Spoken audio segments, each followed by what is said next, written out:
Naimbiyer na ang mga netizen sa inasal ng aktres na si Janela Salvador sa TV guesting nito sa noontime show Night Showtime para i-promote ang movie nila ng Thai actor na si Win Metawin. Sa clip na kalat na ngayon sa X, makikitang ipinopromote ni na Janela at Win ang movie nilang Under Parallel Sky. Ngunit nang itanong na kay Janela ang concert nito ay dito na siya nag-attitude. Hinikayat ni Janela ang mga manonood para sa kanyang 10th year anniversary na Janela Reimagine na kung saan binanggit pa nito ang bagong release na kantang Head Tone. Pinagsasample siya ng mga host na kantahin kahit kaunti lang, ngunit ibang naging tugon ni Janela. Sample naman Janela sa bago mong song Saan ni Kim. Hindi pa man natatapos sa pagsasalita si Kim ay agad na itong sumabat. Medyo pause ako today, kayo na lang, bulgar na sagot ng aktres.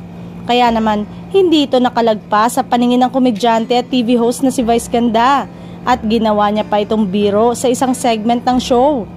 Marami tuloy nakapansin sa tila hindi magandang asal ni Janela kaya naman nagpupuyos ang mga netizen sa ipinakita niyang ito.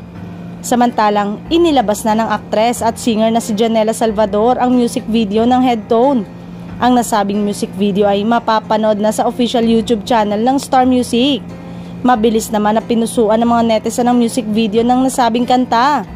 Hope this song gets the recognition it deserves kasi it deserves so much.